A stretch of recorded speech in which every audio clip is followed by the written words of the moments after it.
Hi viewers, welcome to the CSTV, where we educate and inform our listeners on cybersecurity awareness.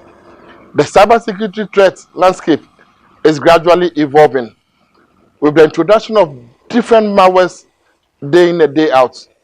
Organizations are gradually losing the battle. They are losing the cyber war. As such, cybersecurity needs to evolve.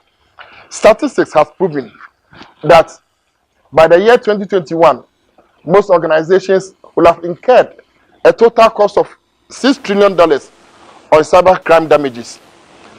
And by the year 2021, cybersecurity investment would have shot up not less than $1 trillion. Are we as a nation ready? This is the Cybersecurity TV. I am your regular host, Eric Kwaku Kranche Odai. Welcome back, viewers. Today, we are discussing the topic, evolution of cybersecurity, the threats, challenges, and opportunities. To help me do justice to this topic is on my immediate right, Mr. Osu Bediako, and to my far right is Mr. Michael Kofi. Let me take the opportunity and introduce my guest. Mr. Osu Bediako is a certified cloud security professional, an information security systems manager professional, a certified information systems security professional. He is also a certified in governance of enterprise IT, certified in risks and information systems control, and also a certified information security manager. Not done, Mr. Osu Bediako is also a certified information security auditor and an ISO 27001 lead auditor. He is also the vice president of the ISACA Accra chapter. Welcome, Mr. Osu Bediako. Thank you, Eric. On my far right is Mr. Michael Kofi, who is also a certified ethical hacker and a computer hacking forensic investigator. Mr. Kofi is also a certified information systems security professional and an EC Council disaster recovery professional. Kofi is also a certified information security manager and a certified information security auditor. Like Osu Bediako, Mr. Kofi is also an ISO 27001 lead auditor and also a private security consultant. Welcome, Mr. Kofi. Thank you. Good. Viewers, I'm very privileged to have these two wonderful gentlemen who are sought after speakers when it comes to information security, governance, and assurance. So today, I believe we are going to do very justice to the topic, evolution of cybersecurity. I think I would like to start on my far right, my immediate right, with Mr. Bediako. Can you take us through where are we coming from and where are we now when you talk about evolution of cybersecurity? Thank you very much, Eric. I think I would like to give a brief history as to how cybersecurity threats have evolved over the period. A couple of years back, we started with what is known in the local parlance as Sakawa, which was primarily guys who get into some form of relationship with ladies out there, and then they end up duping them and all that. That was a basic form of Sakawa, but we actually moved away from that. We now moved to where cards were now cloned and used for online transactions and all. Again, we are still in that space, but gradually we are moving away from that as well. Over the last couple of months, especially in Ghana, there was also quite a number of high incidents of mobile money fraud, which was more or less people taking advantage of mobile money users through social engineering attacks and all. But these ones are usually related to individuals, so the effects are usually restricted to how much money an individual has, or the effect is actually confined to an individual. But that has changed over the period. We're actually looking at threats where government institutions are now targeted, where corporate bodies are targeted, institutional data are encrypted. People are now trying to come into extort from hospitals and all. we have actually also moved away from the old forms of the threat, and we are now moving into other areas like the health sector, educational sectors, and all. So if you look at the threat landscape over the last 10 years, especially related to Ghana, you realize that attacks or threats in the past were restricted to individuals, but this time around, a lot of focus is going on to corporate entities and Cooperative. corporate bodies. Yes. Okay, before I come to Mr. Kofi, if I get you right, now it has metamorphosed from changing from attacking individuals to now government or corporate institutions. Exactly my point. Now, Mr. Kofi, where are we coming from? Where were we in terms of cybersecurity, and where are we now? At what state? How has this evolution taken place or gone on? Well, like my colleague here said, we moved from maybe in the late 90s to the early 2000s, where we didn't have to concern ourselves with so much about, the mobile devices that you had, or the laptops, or even your computer. Once in a while, you had an incident of a virus, and a regular antivirus was able to clean it up. Okay. But now you've moved to positions where the attack is more focused, the target, or the motivation for the attack is also getting real. It's all about the financial gains the attacker will get, and they are looking out to get your money. So whether you're an individual, you're a corporate, the motivation is the money. So, like he said, the attack moved from individuals where they were targeting small, monies, um, basically employing tricks of social engineering, where they rely on the human traits, the trait of you being kind, the trait of you not being aware of the environment or the situation, and basically tricking you into releasing these funds. But now, where it's gotten to, the attack is on corporate companies. And unfortunately, in our own sector in Ghana, our local environment, this concept, I would say, is still relatively new. So people don't know about community security or what needs to be done to keep yourself protected. The awareness is simply not there. So you basically find a company with a website, they are doing e-commerce, they are basically collecting monies or accepting payments online, and there is absolutely no protection. So basically, someone who is able to understand how these sites or these companies are vulnerable is able to leverage on that with additional, targets like social engineering to get relevant information to be able to collect that information. And today, information is money. Okay. Information translates to Yeah. money. Yeah. So the more an attacker knows, the easier it becomes to get that money from you, whether you're a corporate or an individual. I would also say that the attacks on individuals have shifted to individuals who are, if I may, high targets. I'd like to quickly add one last thing. In terms of the individuals, what's happening is this. If, for instance, you want to actually attack an institution, which is the best way to get into the institution? Is through individuals.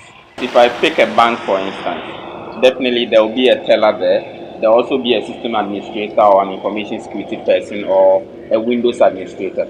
If I actually plan on targeting the corporate, I'll start by targeting the individual. Exactly. So the individual we are talking about here is not really about, it's not always about what the person has, but the individual can form the gateway to the bigger. Oh, okay. Okay. Yeah, Mr. Bidiaku, can we let me ask you this question? What is the top cybersecurity concern? What should be the top concerns in terms of cybersecurity in today's business?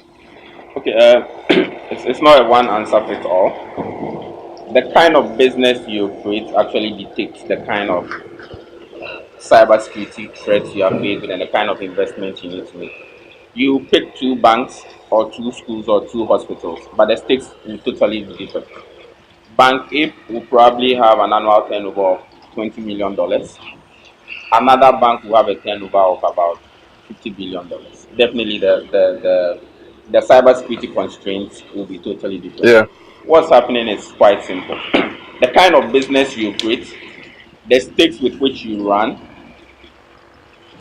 The effect, if you are breached or a risk crystallizes, actually determines the kind of cybersecurity controls or investment you need to make. That's my simple answer. Okay. You you typically pick a university. The university is made up of subunits like the finance department, which deals with the cash. There will be another unit related to students' records. In the student records, you definitely find issues regarding grades and all. That's another part. You probably now be looking at another part that takes care of lecturers of the institution. So you pick one university and you realize that the cybersecurity controls or considerations for the finance unit will be different from the library, will Yeah. be different from academic affairs, and will be different from staff affairs. You also pick a hospital, there will be the finance part, there will be information related to patients of the hospital and all. And all these are still related to one entity.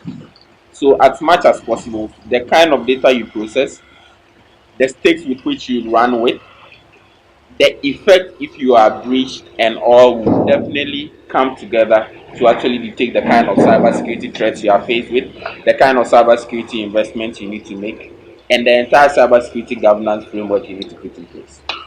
Okay, Mike, can you share with us what are some of the cyber security threats that we should be aware of? Okay, to answer that question, I'd like to break it into two. Okay. Threat that affect systems, Okay. threat that affect humans. Humans. So Okay. humans play a large role in all of this. Exactly. Now, under human, we basically have social engineering. And social engineering, there are a lot of categories there. There's phishing. Phishing refers to, it's like when you go out and you are actually going to fish. Okay. You throw your net wide, and any fish that gets trapped in comes to you. Okay. Okay. In this case, it's email they use or text messages to your mobile devices, etc. They'll send you something like an email with a document embedded in it, hoping that you would actually activate it. And activating it, you're actually triggering something more than just opening a document. That's phishing. So is that what normally you get to see receive email, and it comes with an attachment, Exactly. or within the email body it tells you click on this link. Exactly. Okay. Exactly. Okay. You get it on your SMSs too. Okay. Your phones, Exactly. Exactly. When you click it, sometimes it's just a picture. But actually, on clicking it, because they need your intervention to make something run in the background. And the more targeted form of that is what we refer to as spear phishing. So spear phishing, they are not targeting everybody. They are not looking at everybody. They are looking at specific people. Mm-hmm. So, for example, that one requires more skill, more, Okay. Focus. Because if I'm going to send something to Owusu here, and I want him to get interested in it, I can't just send a general communication. I have to send something that I can be sure that he will be interested in to either click or do the action that I require of him. Mm-hmm. That is where the research comes in. Okay. So if I get you with the threat, we can have human based threat and system based threat. Yes. The human based threat, and that's why you are talking about phishing. Yes. And phishing, we have various types of phishing. Yes. Email phishing, which doesn't necessarily need too much technical. But with the spear phishing, you need to have a lot of technical know-how. Not technical know-how. It's still But you need to be specific But you need to know who your target is. You need to know something Okay. about the target. Okay. You need to, for example, if he's looking for a school, the message is probably, if we know that if he's looking for a school, but how will we know? We need to research. If he's interested in a certain type of car or a certain type of game, how will I know as an attacker? I need to research. So I will research him. Or in the same way. So do you know what comes to mind? This spear phishing is just like you going with phishing and using that spear. Exactly. Oh, so that is the where the name came from. Spear phishing. Do spear phishing. They're actually looking for a certain specific type of fish. Fish. So they don't use a net, they use a spear. A spear. Okay. Exactly. And then we have other threats like, the technical side. We have, so this all falls under social engineering. Social engineering. Okay. Social engineering, we also have others. For example, I'm coming in, I know you need a badge to, or a key, and I make it look as if I need some help to help me come in. So Probably I'll carry a box coming into the facility, knowing that to get there I need to swipe, or I need to use my badge, or I need to use a key card. But I know that when this man is going in and he sees me carrying the box, our inclination would be to hold the door for him. But exactly what he needed to do was to get in. To get in. So you have invariably helped him without even being aware that that is what he was targeting to achieve. So he has bypassed your control. So please hold on with your submission and thought. I'll come back to you. Viewers, you are still watching the CSTV. We are going for a short break. We'll be right back.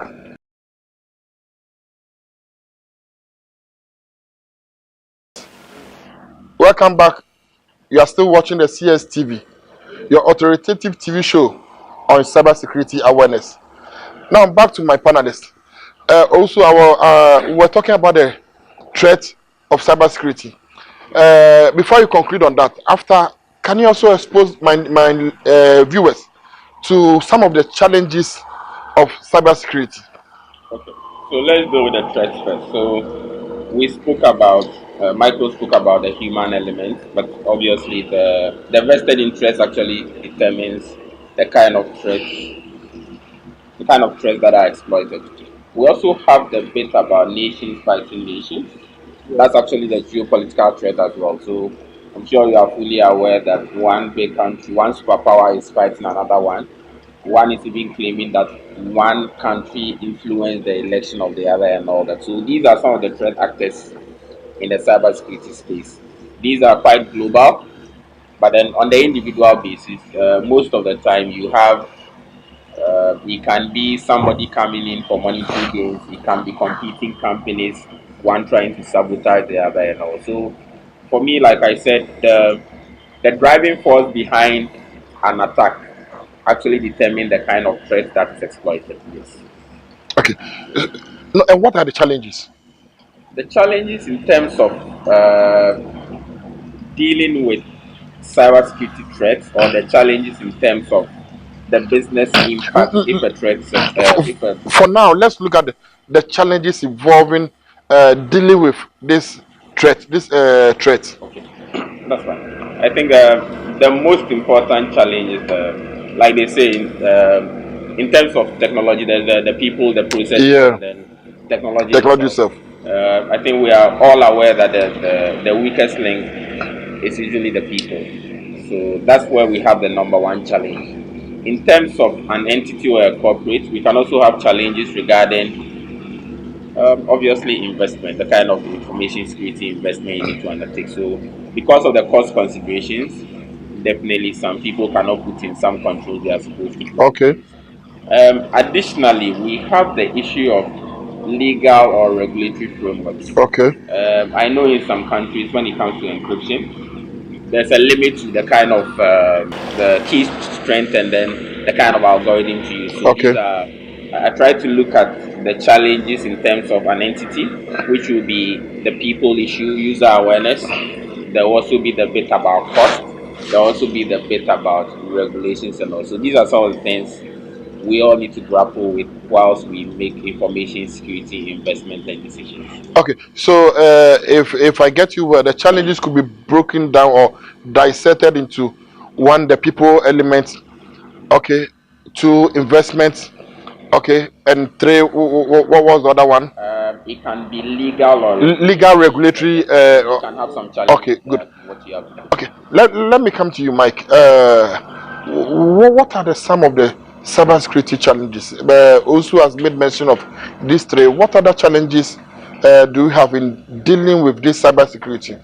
Well, for me, he has said a lot, but there's one more that I wanted to add on, and that is the skill. We have a skill issue, and this is a global issue. Skills in understanding cybersecurity, skill in understanding the risk that it poses. I'm not sure a lot of individuals and companies actually understand to the full extent the impact of cybersecurity threats that we have. A lot of companies take it casually until they are actually hit. I'm sure you've heard a lot of news around. Yeah. Yeah. And when I talk about skill, yes, I'm moving above the general awareness of everybody. I'm moving to the skill in organizations And for example, one of the ways that you are combating it now is with this program. Still, being able to sit in an organization and say, irrespective of whether it's big or small, that these are the steps that we need to take to ensure that our posture looks good.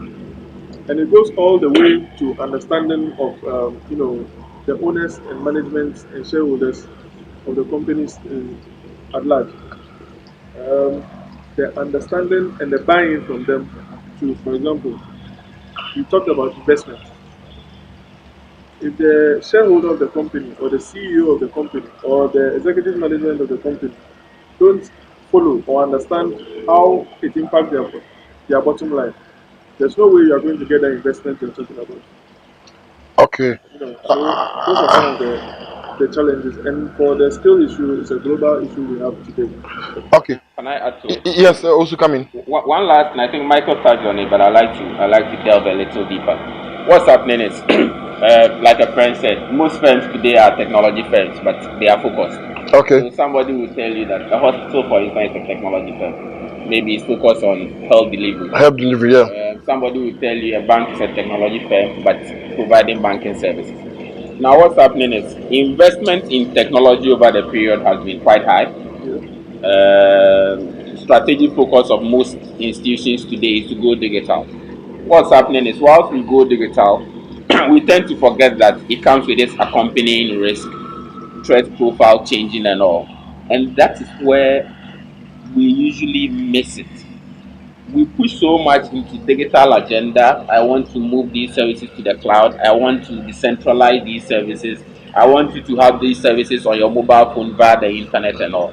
But most of the time we forget that by exposing or sending these services to customers, we are exposing the service. So it has to come with its accompanying control investment. Controls. Okay. What's happening is, you realize that, especially around here at a very high level, especially at the board level, these days you realize the business guys are there, the technology guys are there. There might be a risk guy, but the risk guy might be the conventional or business risk person.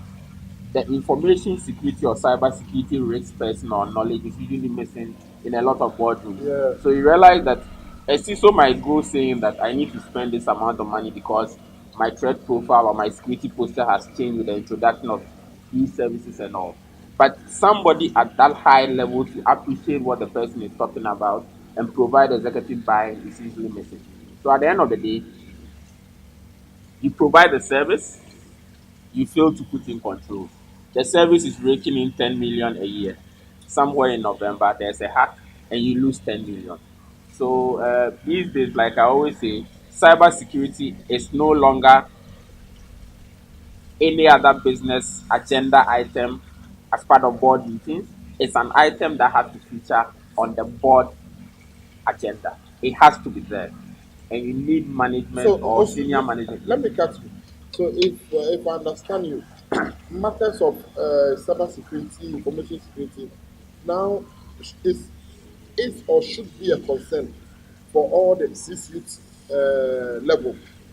Yes. Now, Eric, this was happening. I think I'd like to bring it home so I can give you examples. If you pick the electricity company of Ghana today, Yes. they have quite a number of their meters being centrally managed. That's how come you are able to go to a vending outlet and you buy credit and immediately reflects on your meter. Do you know what that means? That means about, let's just say you have 500,000 meters. What it means is 500,000 meters are available via a particular network because you have servers somewhere talking to these meters. Imagine you don't put in control. There's a breach. Let's just say we are not even talking monetary, but the person is able to come in and then the person can say, "Oh, I want to put up Alajo." The person is able to run a command. The whole Alajo is up. The person comes in, "Oh, I want to put up Jolo." The person puts Jolo up. What do you know the effect of that? Imagine the person says, "Okay, 37. Let me put up 37." The point I'm trying to make is, it's not even about how much the person stands to gain anymore. Businesses are putting their services, or the whole concept around technology is changing. So your business is driven by technology. because your business is driven by technology, there is accompanying cybersecurity risk, and that is where the controls should go. Should go. Okay. Now, I'll give you a classic example. Somewhere around Europe, two countries, there was a time where one country is claimed one country was able to put up the power grid of another company, and these are temperate environments, no, really cold environments. Mm-hmm. And then another country, or so they claim, was able to put up power for like an entire country. In US, somewhere Dallas, the emergency siren or whatever was activated for like a whole state. People had to run from their homes and all. So cybersecurity concerns today, like I always say, it's not an No, attack. and all this were attack. They are attacks. They are attacks. It So wasn't like the institutions themselves triggered those. no, and it's not like sometimes they are making money. You see, Yeah, I guess just to assist, Okay, make the point. Mike, come in. You know, apart from all these things happening, it could also generate into revenue losses for you. I like the example you gave with the meter. Apart from them saying, okay, we'll turn off Aladdin, they can say, okay, let's put it on reset, credit. let's put reset or credit every meter with this amount. What does that imply? Oh, so people will be enjoying free Exactly. power. Exactly. So these are some of the thinking behind. So you need a control person, an information security person who can sit back before this solution is even coming out. Look at all the possible risks, and they will be the ones who will be able to, come out with all these control points. Because a pure business guy will not understand that. A pure business risk guy might not understand that, or he might understand to an extent. A pure technology guy is only interested in getting the service ready to be delivered to the market. Okay. So now, the skill that is missing at the boardroom that he was referring to would be the information security guy or the cyber security guy who understands it and is able to bring it to the table that look, if we don't put it on, if we don't put in these controls, this is what we stand to lose. This is what we stand to. This is the impact that can happen at the end of the day, and it goes as far as even affecting lives. So, Mike, if I get your submission, then what it means that due to the evolution of cybersecurity, there should be a paradigm shift when it comes to boardroom matters. Exactly. We need to carry along There's no other way. the CISO issues of cybersecurity must be on agenda, Exactly. not an you see gone were the days when It's not a casual discussion. it shouldn't be a casual good. It shouldn't be a casual, and it shouldn't be any other AOB discussion when it comes to boardroom. It should be an agenda item, like you mentioned. It should be an agenda item, and if possible, just as we have probably an audit steering committee or a subcommittee overseeing IT, we should also have something like that overseeing information security. Wow. That's my opinion. Before I come back to Bediako, during your submission, looking at the challenges, we were talking about skills, lack of some of the challenges. We made mention of adequate or getting the right skills. I was reading something somewhere online, and there was a statement that's a CSO forum on the internet, and they said cybercrime will more than triple the number of unfulfilled cybersecurity jobs, which is predicted to reach 3.5 million by 2021, which means that by 2021 there's going to be over 3.5 million jobs which need to be filled by cybersecurity experts. Okay, I think I've seen this statistics. Now, I think currently we have about 1.2 million Shortage of globally skills, like people. They need about 1.2 million people to fill jobs now, today, as we are speaking. viewers. I think that's an opportunity you need to take. You need to take off. My guests here are now telling you that if you have the passion, the interest, you can consider information security or cybersecurity, because whilst others are complaining of unemployment, cybersecurity or information security is also lacking qualified experts. Mike, go ahead. So, with these statistics, the 3.5 million that you were referring to, what is happening now is in the cyber attacker world, okay, so the bad guys, it's getting also lucrative because the same skills that they use to attack industries and individuals. Now, it's getting lucrative because if someone can sit somewhere and hack and get the whole revenue of a company to the extent that the company will really shut down. And this is a group of small individuals. The same skill that is needed, the guy who has the skill now has to simply decide, should I go good or should I go bad? If I go bad, the stakes looks like it's higher. The monies and the remuneration looks like it's higher. This is some of the challenges that we have. And this is how come the statistics is pointing to the fact that in 2021, we might have up to 3.5 million jobs that are unfilled Okay. because of this reason. Viewers will be going for a short commercial break and we'll be right back. You are still watching the CSTV.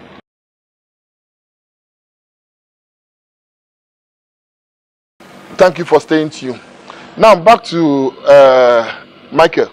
We've looked at the threats, we've looked at the opportunities, we've looked at where we were in terms of cybersecurity, how it has evolved. Now, I want to pick your thoughts, both of you, Michael and Usu. What are the impacts of cybersecurity breaches? You can give us incident of what has happened in the past, what has happened recently, both internally within our country and outside our country. And Michael, I would like you to pick.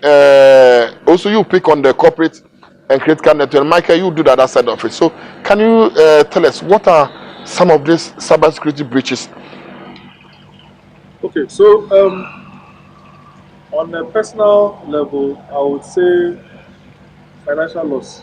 Okay. Loss of your money is the main item. Lose your money, you can lose your data. Data is money these days. You can lose your identity. So somebody could be using your identity on the internet. You could lose. Is that what they call identity theft? That's what they call identity theft. Okay. So somebody will be masquerading as you, making payments as you with your probably your card details on the internet. It's all financial loss and identity theft. That's the impact on a personal level. Okay. It could also be spying on you. Okay. People could be spying on you, listening in on your conversations, Wow. phones, taking videos of you whilst you are home, doing more reconnaissance or studying or researching more about you via any of these breaches. So, but Mike, let me target you. Talking about financial losses being some of the impacts, do Ghanaian companies lose revenue in terms of as a result of cybersecurity breaches? Yes, they do. They do. But then we aren't aware. Yeah, so this is where it gets a bit complicated because for Ghanaian companies or companies generally, there has to be some, motivation for them to announce that, hey, I've been breached, hey, I've lost this amount of money. Otherwise, it doesn't make, if I may, business sense to come out with that kind of information because it's negative. So, yes, they do get breached. Yes, they have ways to recover. Yes, they will have ways to cover it up also. But the only times where they will be able to comfortably come out with those information is when they are required to. Okay. And with that, I'm leading towards regulation. Okay. Understand what I mean? Okay. Yes. So, but on a more national level, some of the impacts, yes, could be data loss from big companies. It could be things like disruption of services. So earlier on, we used the example of the electricity meters in In the ECG. Okay. and you mentioned certain areas being taken out, for instance. Okay. But have you considered, for instance, in a hospital where a medical procedure is going on and suddenly they lose the actions of the equipment in use? It's Wow. a power loss. No. But the equipment seems to fail, or they are not responding, or they are probably looking at, monitoring activity on a computer that suddenly becomes inactive. Inactive. Suddenly, hangs, as we call it. What the impact could be to the person who is lying on the operation Wow. table. So it's that bad. So it could also lead to loss of lives. It could also lead to, other issues like people losing monies generally over big incidents that affect, say, financial institutions. Okay. that also is one impact that will happen. Um, Mike, let me come back to you. Hold on, Tom. Also, let me pick your thoughts on some of the impacts of this cyber security breaches or attack. Your data is hosted by an entity. Okay. We have regulations. We have the Data Protection Act. I know that GDPR is coming up very soon, but if you PCI DSS, some of these standards are there. If there's actually a breach and you are found culpable, or maybe there was a control you were supposed to put in place that you didn't, obviously you'll be fined. Yeah. Okay. The other thing has to do with confidence in the brand. Today, I'm not too sure about going to say with a bank that you are well aware was breached, or in quotes, they have a weak security posture or kind of governance framework in place. So, with breaches, for instance, it can actually affect a brand. One thing Michael mentioned, which is revenue loss. Obviously, if you are breached, you are hard, monies leave your entity and all that. Definitely, it's going to affect the bottom line. For entities like hospitals, insurance companies, their impact is felt in a different way, because if I'm actually, my health data is supposed to be kept safe by a hospital and it's out there, I can sue. And when you are sued, obviously there will be some monetary considerations and also, all in all, the impact of such breaches, they vary based on the kind of industry an entity operates in, the kind of data the entity processes, and all of that. But ultimately, the effect of data breaches they are not really pleasant. Somewhere last year, we heard about Equifax, where Yeah. Equifax. they knew of a breach. They reported about some months later. I think most of the top guys in the firm actually went home because, as per regulations, if you actually breach within, if you are breached, you're supposed to report within a particular time frame. So these are some of the impacts when it comes to breaches. Where you have proper regulations in place, like Michael said. Anyway, for information, in terms of figures, I know of figures when it comes to the amount of money some of the financial institutions lost. I think it's in one of the Bank of Ghana reports. Because as per regulation, these are things you have to report to the central bank. If you also look at the Financial Intelligence Center, for instance, there's some information you also that needs to be sent there. Also, let me cut in. These are incidents you need to report to the central bank. But then let me ask: are these incidents reported in this part of our world? To the best of my knowledge, I can confidently say I have seen reports from the central bank to the effect that some of these breaches or some of these losses were reported. The bigger question is, was it everything that was reported? Okay. But the truth is, especially even in the advanced world, I'm not too that's why I give the example of Equifax, where a breach was actually noticed a couple of months back, and then it took them about 3 months or 4 months or maybe 6 months before it was reported to the body, that kind of thing. So the point is, again, when it comes to regulation, people will tell you we have the best regulations. I always insist that enforcing the regulation is a problem. You look at the Data Protection Act, for instance, it's clear. Data processor is supposed to do this, data controller is supposed to do this. If this happens, this was to happen.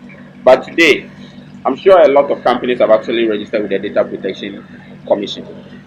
But what happens after that? Is there a framework in place that says that on an annual basis, the Data Protection Agency will send auditors to go and check with firm A? You are supposed to have the following controls in place. You have them in place, just like it's done for PCI DSS.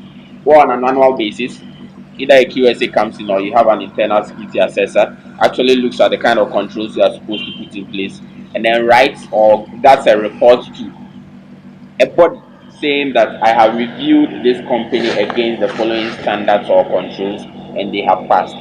But those are the kind of things we are. Okay, gentlemen, we'll be wrapping up, but then let me pick your thoughts. Looking at, with all this background you've shared with us, looking at this evolution, okay, let's look at our environment. I mean, Ghana. Okay, let me give you a typical. Recently, the Russians in the US just past election. The Russians were being accused of interfering with the US last election. Okay, come back home to Ghana. Let's look at our election. We started by using opaque ballot boxes. It came to a metamorphose or evolve into transparent ballot boxes. Now we've gone biometric. I don't know. We might end up going electronic voting one day. Are we? I wouldn't say are we safe, but then what are we?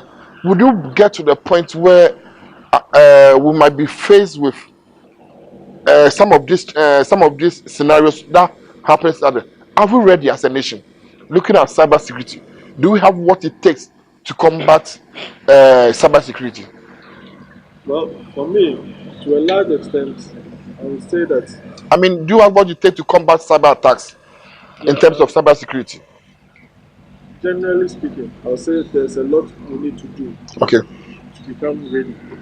I won't say we are not ready because we have some of what it takes, but we need to strategize properly and focus on a clear direction of how we want to go about it. Yes, we'll get there. We can even get there today. If we want to do elections and all these electronic votings and all that, yes, it's possible. But like we have, alluded to previously, you have to do it under advisement. There needs to be the proper controls. Once the proper controls is in place, you can do whatever you want to do. Mind you, the art or the subject of information security is not to prevent you from doing what you want to do as a business or an entity. It is there to help you to do it in a secured manner. So that Okay. at the end of the day, there's no losses. You reduce your vulnerability to breaches, and you can confidently say, I've taken the necessary steps that I know to ensure that I don't fall victim to certain things. But I would like to sound a warning also. You cannot, on a 100% level, say, I'm ready 100%, I can prevent everything. Okay. The target is usually to reduce the possibility of breaches, or if a breach should occur, to reduce the impact to your Impact. business or your entity. Okay. That's the mindset. Okay. Finally, also let me pick your thoughts. What should we do differently as a nation or as individuals? What should we be doing differently in terms of cybersecurity so that we can either reduce, avoid, or eliminate most of these breaches attack? Okay, for individuals, the most important thing is education. Education. Michael will tell you that security education or security awareness is the number one thing you have to do if you need your employees, your citizenry to be well abreast in information security issues, know how to act if they are breached, know who to report to, and also education is key, or security awareness is key. As a nation, I know we have the cybersecurity policy or strategy. Somewhere last year, August, no, September or October, there was a cybersecurity week. There were some action items that were supposed to be put in place by specific dates. I just hope we are going by that and we are meeting those targets. But I know there's a clear framework or a strategic document as to what we need to do. There was actually one item where the government was supposed to set up the incident response center. I'm hoping that has been done. I know a lot of government business has been, in quotes, digitized, Okay. where we have NITA Okay. providing a lot of e-governance services Okay. to a lot of entities, the civil service, Okay. ministries, accountant, general department, and also information security or cyber security around all these services will need to be considered as part of the cyber security policy framework. Okay. Yeah, Okay. Finally, Michael, let me pick your thoughts. What should we do differently? What should we do differently? And how should we combat cybercrime, cyber war, cyber warfare, cyber attack? Can you do that in just a minute?